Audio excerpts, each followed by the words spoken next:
마가복음 13장 9절에서 13절까지 말씀, 제가 하나님 말씀 봉독하겠습니다. 하나님 말씀에 귀를 기울이십시오.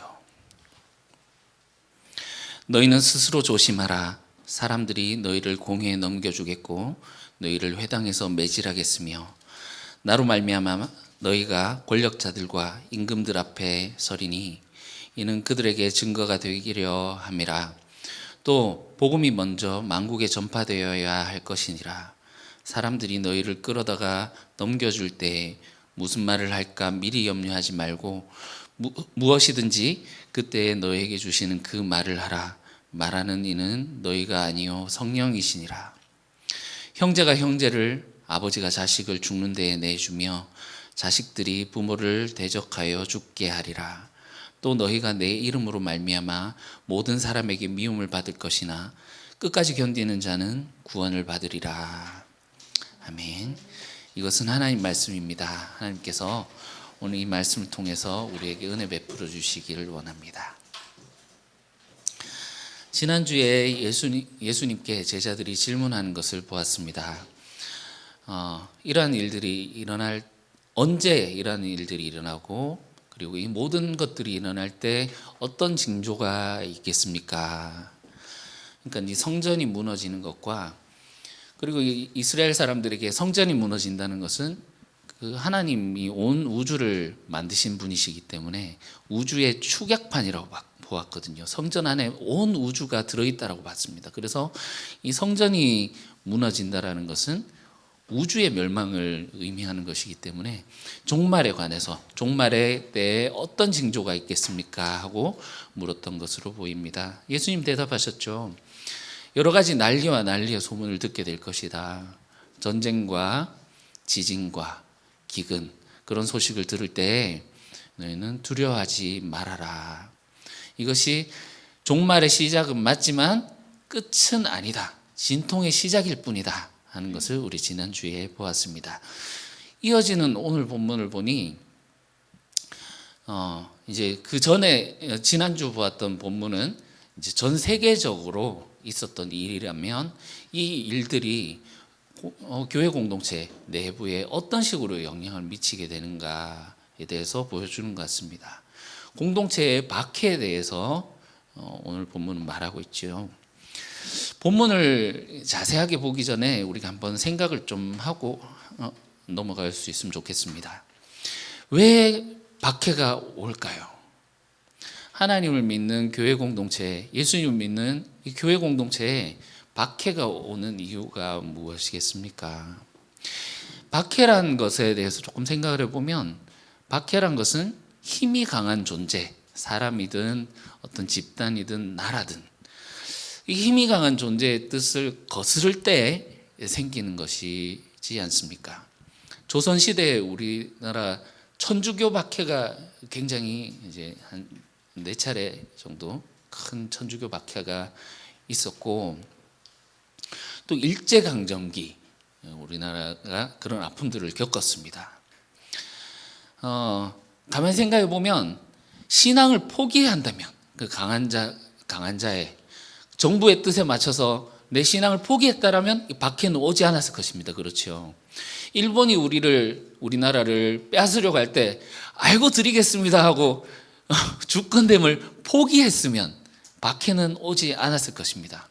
강한 자에 맞서서 내가 무엇인가 지키려 할 때 박해가 오게 되는 것이지요. 지난주의 말씀이 공동체 외부에서 세계적으로 일어날 일들을 보았고 오늘 본문은 그 현상들이 세계에서 일어나는 하늘의 전쟁이 현상으로 나타나는 땅의 전쟁의 모습으로서 그 외부에 일어나는 일들이 교회 내부에 어떤 식으로 보여지게 되는가, 미치는 영향이 어떤 식으로 미치게 되는가, 박해라는 모양으로 그 영향이 미치게 되더라는 것입니다.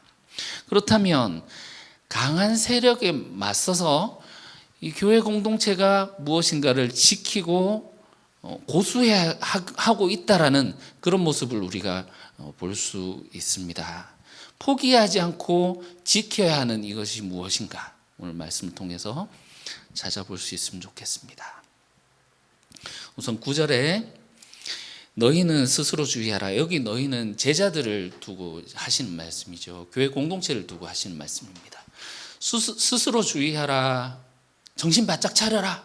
너희 지금 내부에 오는 것이니 내부에 지금 이런 일이 밀려올 테니 주의하라. 정신 바짝 차려라는 말씀입니다. 사람들이 너희를 공회에 넘겨주겠고 그리고 회당에서 매질하겠으며 나로 말미암아 너희가 권력자들과 임금들 앞에 서리니 이는 그들에게 증거가 되려 함이라. 자, 여기 박해의 주체로 나오는 것들이 누구입니까? 누가 너희를 박해할 것인가? 우선 사람들이죠. 사람들이 너희를 넘겨줄 것이다. 그런데 이들이 어디에 넘겨줍니까? 보면 공회, 그리고 회당에서 매질하겠고 또 권력자들과 임금들 이렇게 나오죠. 이 공회라는 것은 유대인들을 말하는 것이겠고 권력자들과 임금들이라는 것은 로마 제국과 그 로마로부터 힘을 권력을 부여받은 그런 권력자들을 말하는 것이겠습니다. 교회 공동체 마가 공동체와 이 유대인들 로마 제국 그리고 그 권력자들 어떤 일들이 있었을까요? 박해 이유가 무엇입니까? 이들이 박해를 받는데 박해를 받는 이유가 무엇입니까? 나로 말미암아 나오죠.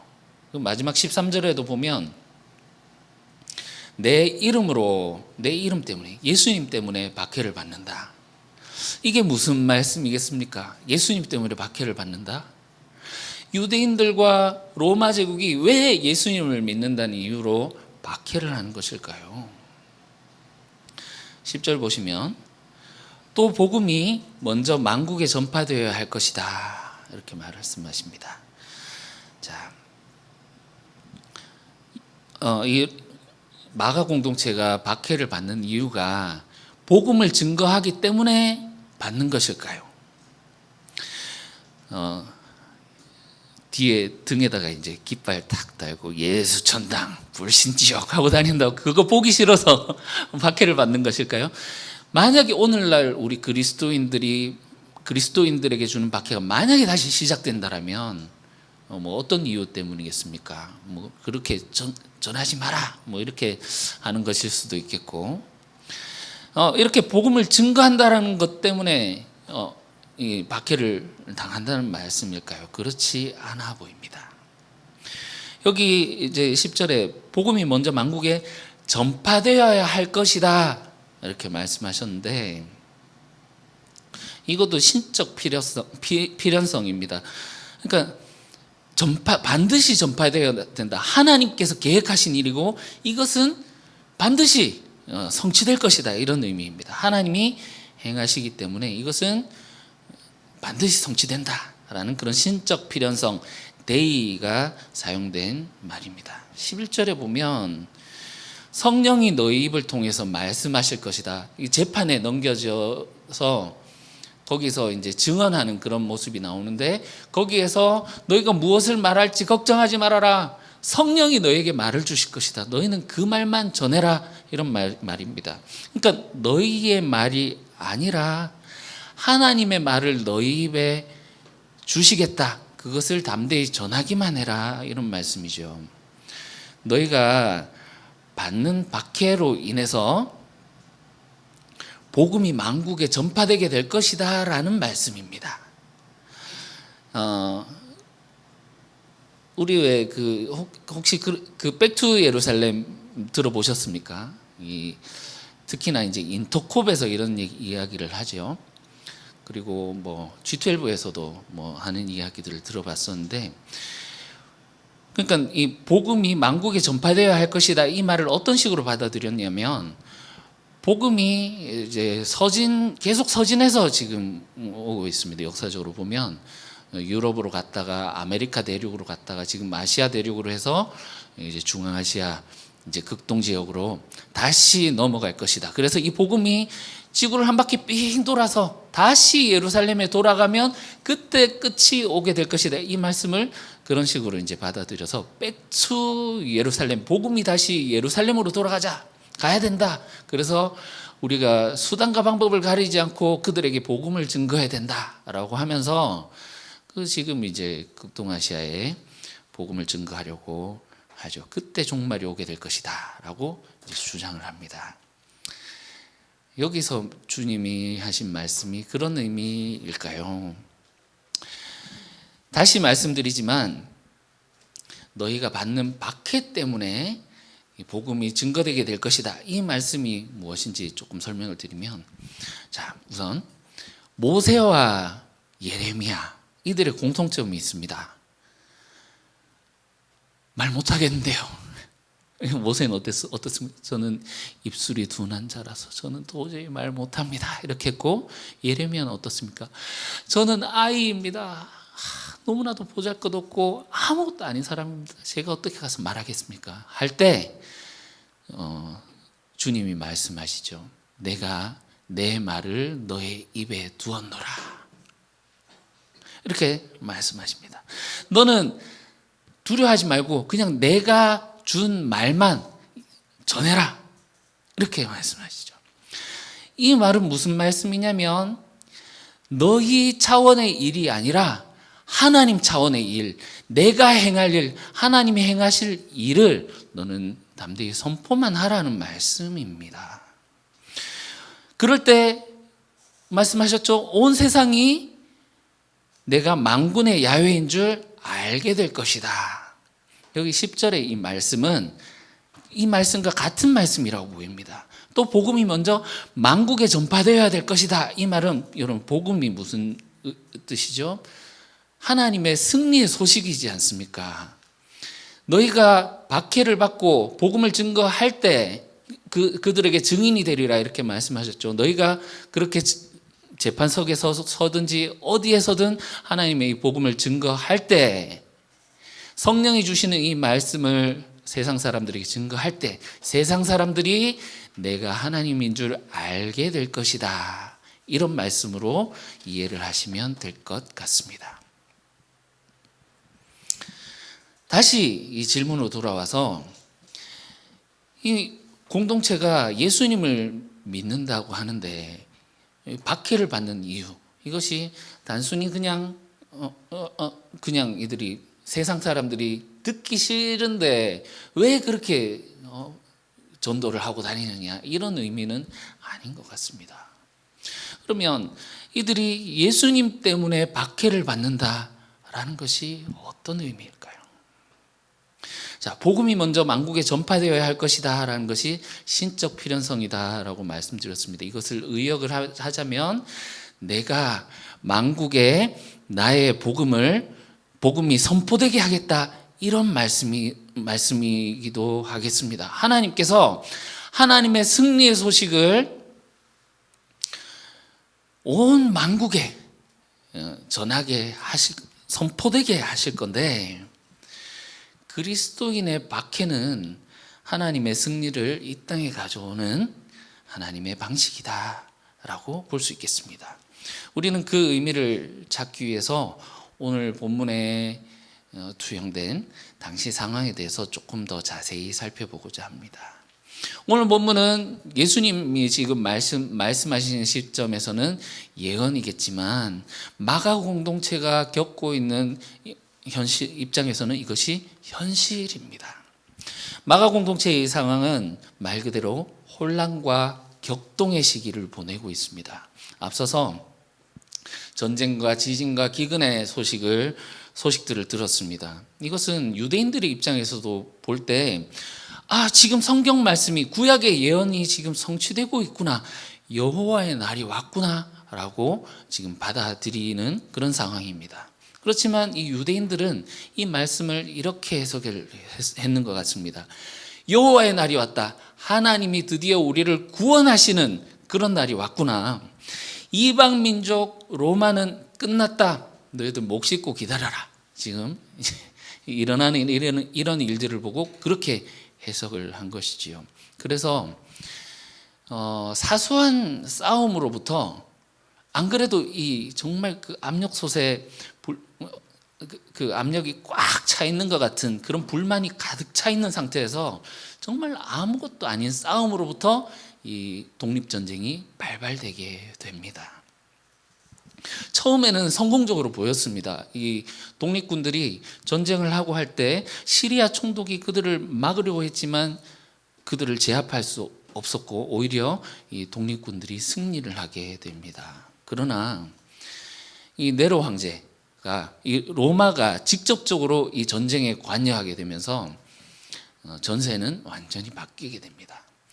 총사령관이었던 베스파시안을 투입하고 3개의 군단을 보내서 이들을 제압하게 만듭니다. 갈릴리를 포함해서 유대 북부 지역이 전부 점령당했습니다. 그런데 이때 갑자기 네로 황제가 사망하게 됩니다. 베스파시안이 그것을 수습하기 위해서 다시 로마로 돌아가게 되고요.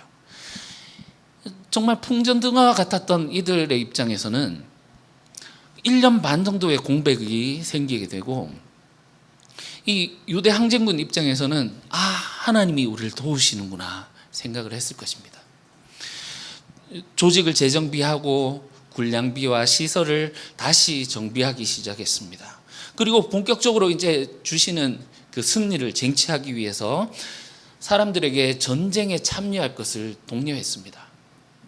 사람들을 끌어모으고 전쟁을 준비를 했습니다. 실제로 또 많은 자칭 메시아들이 나서서 지금 하나님께서 우리나라 다윗의 나라를 회복하실 때이다, 전쟁에 같이 참여하도록 사람들을 선동하곤 했습니다. 마가 공동체 입장에서는 딜레마에 빠진 것이죠. 전쟁에 참여하자니 로마 제국에게는 반란군으로 취급당하게 될 것이고, 이 전쟁을 참전에 거부하자니 독립군들에게는 배신자로 낙인 찍히게 되는 것입니다. 자료를 보면 이 열심당원들이 임시로 이 공회를 열어서, 그러니까 임시정부 같이 임시로 공회를 만들어서 그 70명 이렇게 딱 맞춰놓고 그 임시로 공회를 조직해서 거기에서 이제 재판하기도 하고 참전하지 않은 사람들을 박해하기도 하고 했다고 합니다. 그래서 구절의 주체가 공회와 권력자들, 그러니까 이 유대인 공회와 로마 권력자들이다라는 상황, 이 마가 공동체 이 상황이 이해가 가시죠. 실제로 이 공동체 안에서 미혹을 당해서 전쟁에 가담한 사람들도 많았던 것으로 보입니다. 예수님의 이 가르침은 하나님의 복음이 무엇인지 어떤 것인지 명확하게 알려주시는 그런 가르침입니다. 오늘 본문을 자세히 이렇게 뜯어보면 복음들의 전쟁인 것을 알 수 있습니다. 복음들의 갈등인 것을 볼 수 있습니다. 전쟁, 지진, 기근 이런 일이 있어야 하되, 예수님 말씀하셨죠. 마지막 날 이런 일이 있는 것 맞다. 그러나 끝이 아니다. 그 유대인들이 주장하는 것들을 수정해 주셨습니다. 유대인들은 이것을 하나님이 임하시는 날, 하나님이 임하셔서 우리를 구원해 주시는 날로 생각했던 것이지요. 이들이 유대인의 혁명을 시작할 때 일어나는 그 징조들을 보면서 이것을 하나님께서 우리를 도와주시는 날로 그렇게 생각을 하고, 그리고 이들이 행했던 것은 권력을 힘으로 전복시키려 했다라는 것입니다. 자, 이것을 유대인의 복음이라고 하겠습니다. 하나님은 우리를 도우신다. 하나님이 하나님의 백성인 우리를 그냥 두지 아니하시고 하나님이 우리를 도우신다. 왜냐하면 이들도 이사야에서 말하고 있는 이 좋은 소식, 기쁜 소식, 그것을 복음으로 받아들였기 때문이지요.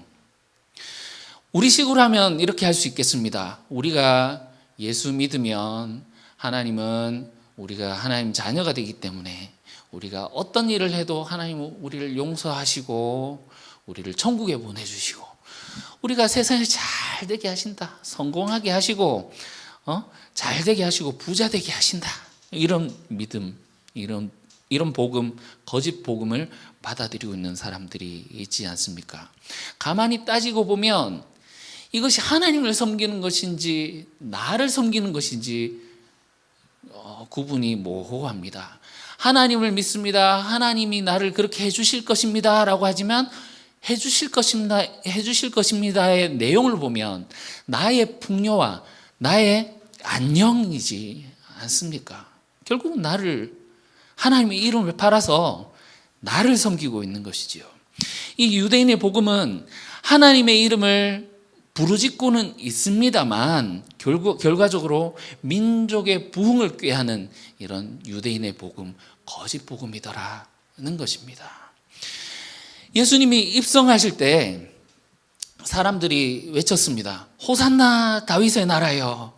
여기에 이 다윗의 나라여라는 것은 다윗과 같은 전사적인 메시아, 정말 힘으로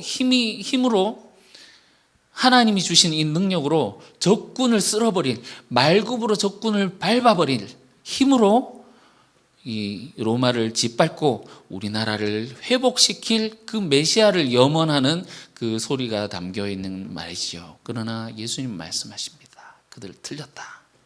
그들에게 미혹되지 마라고 하십니다. 11절은 이 박해당하는 제자들, 이 공동체가 재판에 넘겨지는 그런 장면입니다. 사람이 너희를 재판석에 세울 때 무슨 말을 할지 염려하지 말라. 말하니까 너희가 아니라 성령이시다.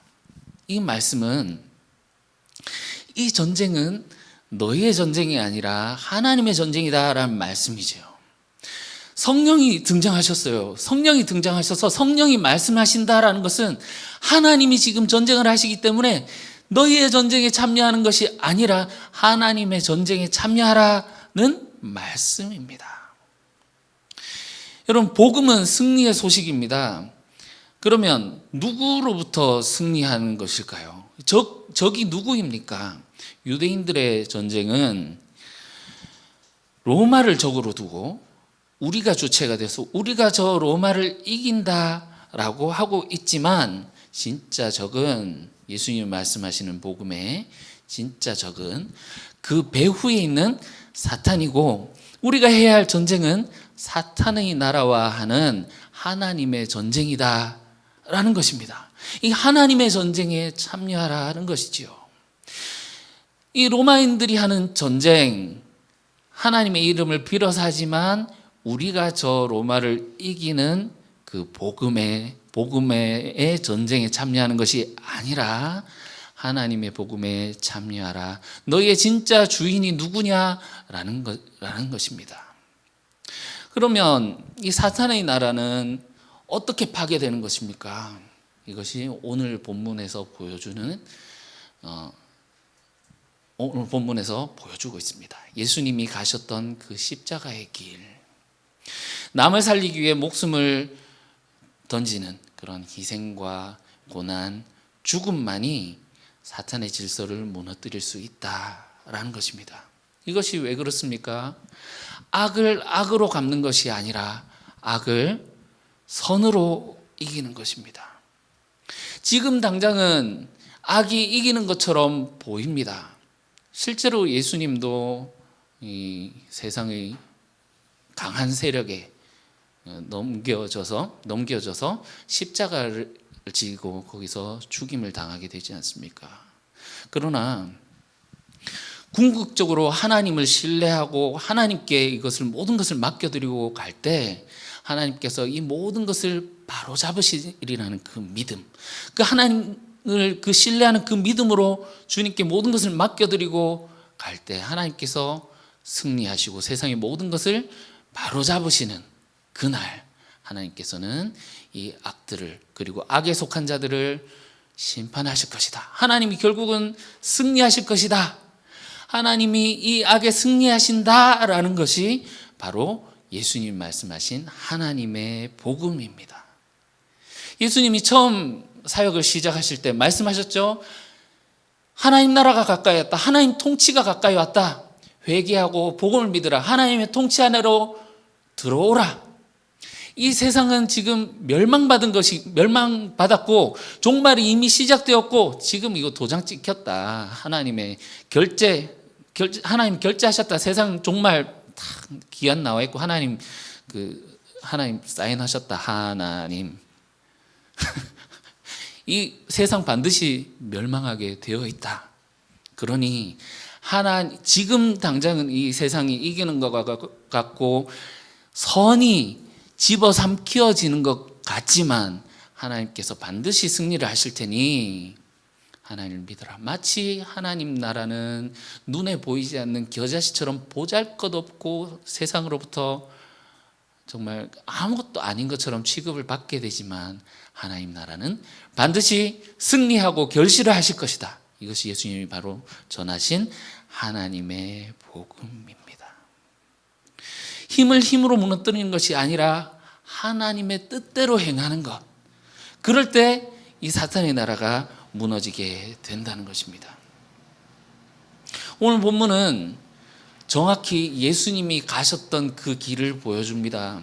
9절에 보시면 이 9절에서 묘사하고 있는 것이 예수님의 모습을 그대로 우리가 볼 수 있습니다. 예수님은 공회에 넘겨져서 재판을 받으셨고 매 맞고 로마의 권력자들 앞에서 서게 되셨습니다. 그 뒤에 읽어보면 그 재판을 당하는 것 그리고 그 내부자로부터 배신을 당하는 것 정확하게 예수님이 가셨던 그 길을 묘사하고 있는 것이지요.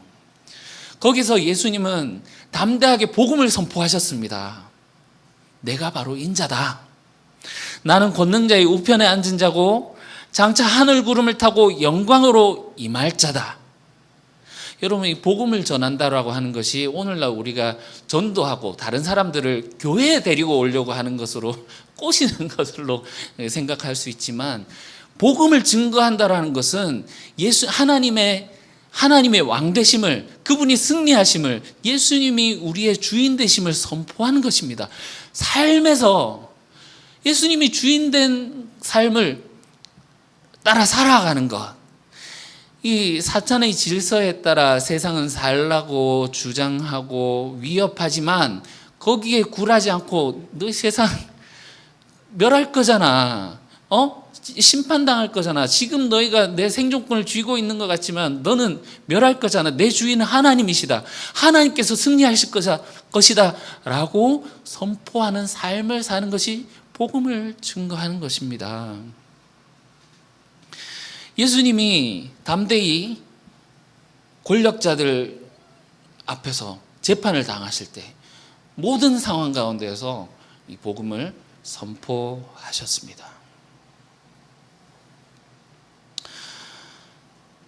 또한 이것은 로마 황제의 이 복음을 부정하시는 그런 선포이기도 합니다. 로마의 복음은 무엇입니까?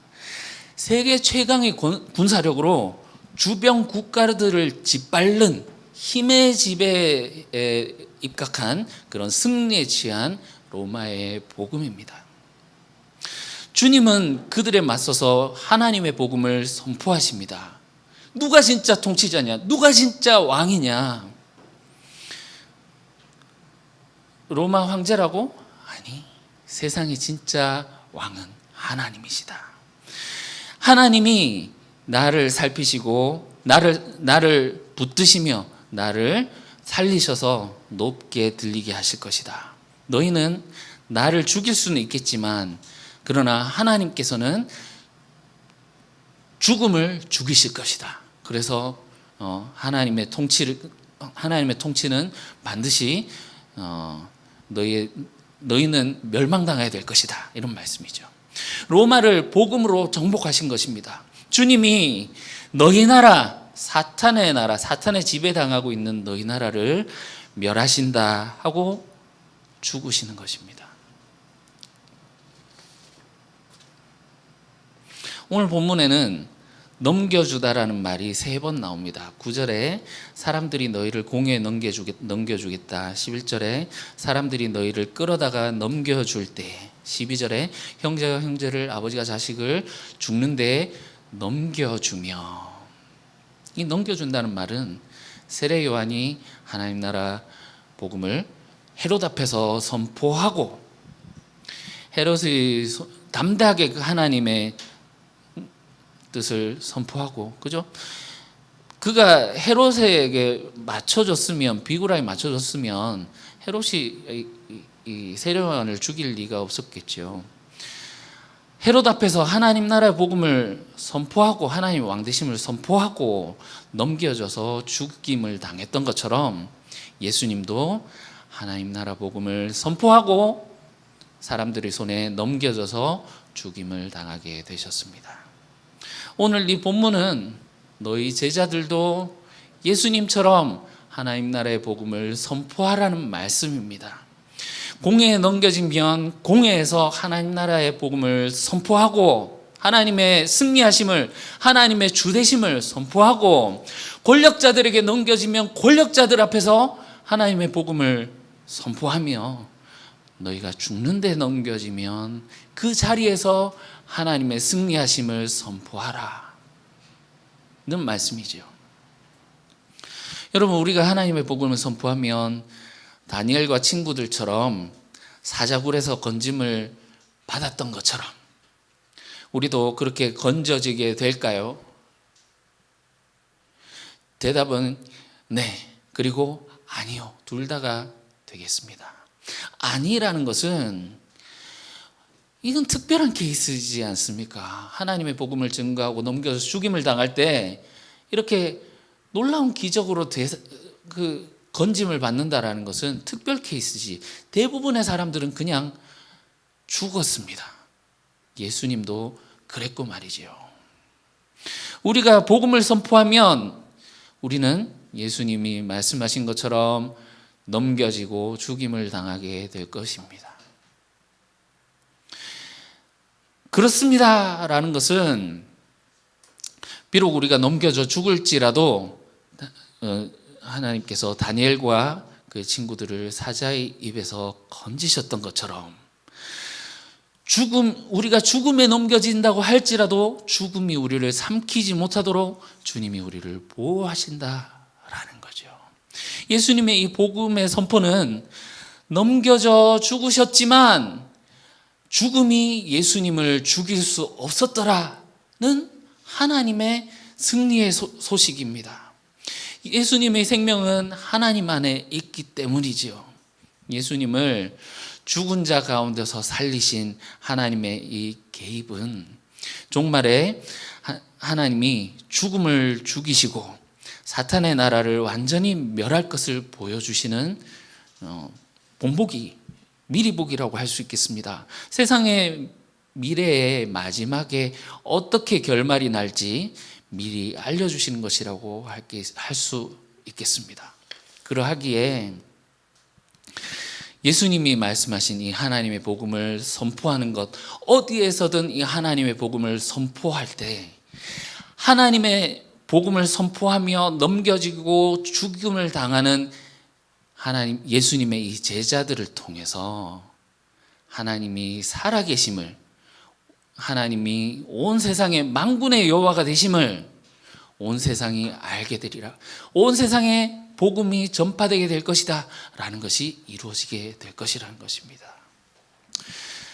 그런데 이 하나님의 복음을 막아서는 더 큰 적은 외부가 아닌 내부에 있는 것을 볼 수 있습니다. 내어준다라는 말이 3번 반복되었고 그 중에 3번째가 12절에 형제가 형제를 내어주고 아버지가 자식을 내어주는 충격적인 이런 사건, 그거보다 더 이런 일이 정말 있을 수 있을까? 폐륜적인, 정말 자식이 부모를 죽는데 내어주는, 대적하여서 죽게 만들더라. 실제로 이 마가 공동체 안에 있었던 일들로 보입니다. 공회와 또는 이 로마 제국에 이렇게 투항해서 그들과 전쟁을 하려고 하던 사람들, 그 참여하지 않는 사람들을 고발하고 그리스도인이라고 고발하고 죽게 만드는데, 북한에서도 그런 일들이 있었던 것을 우리가 알 수 있지 않습니까? 친형제, 부모 자식 간에 이런 일들이 있을 수도 있었지만, 또한 이것은 예수님이 3장에서 보면 그 집 안에서 진짜 가족들은 밖에서 있고, 예수님이 친 가족들은 밖에서 있고, 예수님이 둘러앉은 자들을 보시면서 하나님의 뜻대로 행한 자들이 하나님의 가족이다 하면서, 참 가족이다 하면서 가족으로 그 불러 모았었던 장면을 우리가 보았죠. 여기 형제, 자매, 아버지, 자식은 공동체 안에 예수님이 불러 모으신 교회 공동체라고도 볼 수 있겠습니다. 공동체 안에서 서로가 서로를 고발하고 배신하는 그런 상황인 것이지요. 죽음이라는 말도 외부의 적을 말하고 있는 9절에서 11절에 말하지 않고 12절에서 13절 내부 공동체의 자리에 죽게 넘겨줄 것이다, 이렇게 말하고 있지 않습니까? 이것을 보면 이 외부의 적들보다 내부의 적이 더욱더 마가 공동체를 아프게 하고 힘들게 하는 그런 상황이라고 볼 수 있겠습니다. 예수님 자신도 자기 민족의 손에 넘겨져서 로마 제국에 넘겨지긴 했지만, 새롭게 불러 모으신 그 제자단 안에서의 배신 때문에 예수님이 넘겨지게 되었다. 첫 번째 배신이 그 공동체 안에서 나왔더라라는 사실도 우리가 눈여겨볼 필요가 있겠습니다. 그래서 13절에 모든 사람들에게 미움을 받을 것이다, 내 이름 때문에 너희가 모든 사람에게 미움을 받을 것이다 라고 말씀하셨는데, 여기 모든 사람이란 것은 지금 이스라엘이 처해 있는 상황은 이 로마에 맞서고 있는 유대인 그 열심당들, 그들에게도 미움을 당하고 로마인들에게도 미움을 당하는 상황일 뿐만 아니라, 지금 교회 공동체 안에서 배신하고 있는 그들에게조차 미움을 당하는 가족과 같은 그들에게, 세상의 모든 사람들이 우리를 미워하고 있구나라는 그런 상황에 처해 있다라는 것입니다.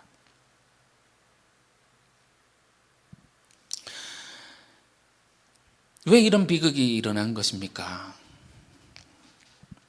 하나님 나라 복음을 받아들이긴 받아들이지만 예수님이 말씀하신 진정한 이 복음을 온전하게 수용하지 않기 때문이지 않았을까요?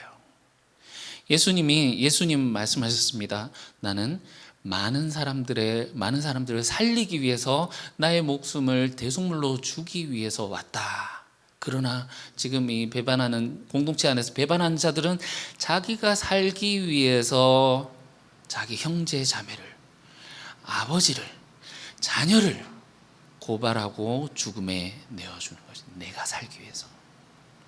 공동체 내에 예수님이 아버지가 없어야 된다라고 말씀하셨습니다. 나를 따라오려거든 이런 것들 버려라 할 때 거기 아버지가 있었지만, 다시 받을 때는 거긴 자식과 전투와 어머니와 다른 모든 것들은 다 받는데 아버지는 받지 않았거든요. 왜냐하면 하나님 아버지만이 아버지가 되신다. 특히나 이 당시에 아버지라는 이미지는 이 가부장적인, 거기서 이제 힘으로 이렇게 이끌고 가는, 강압적으로 힘으로 이끌고 가는, 주도하는, 해가는 그런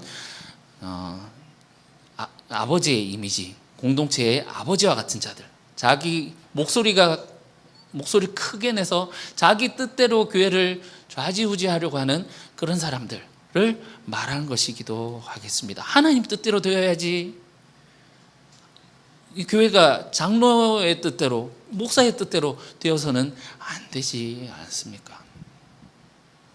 그런데 여기 보면 여기 아버지가 나오죠. 모르겠습니다. 여기서 어떻게 그런 힌트를 읽을 수도 있을 것 같습니다. 애들은 가라 하면서 어린아이를 소자를 실족시켰던 그 제자들의 모습이 공동체 내에서 이런 논리로 받아들여지고 있지는 않은가. 예수님 말씀하셨습니다. 바리새인의 누룩, 헤롯의 누룩을 주의하라. 그런 헤롯의 누룩, 바리새인의 누룩에 오염되었을 수도 있겠습니다.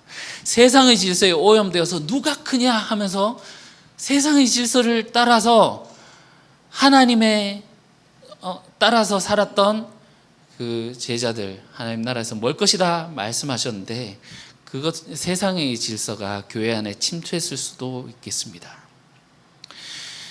세상의 질서에 오염되어서 이 외식에 쌓인 하나님의 백성이 하나님의 아들을 죽였듯이 우리가 하나님 복음에 온전히 서지 못하면 예수님을, 그리고 예수님의 몸 대신 지체들을 죽이는 일에 앞장설 수 있다라는 사실을 우리는 경계해야 되겠습니다.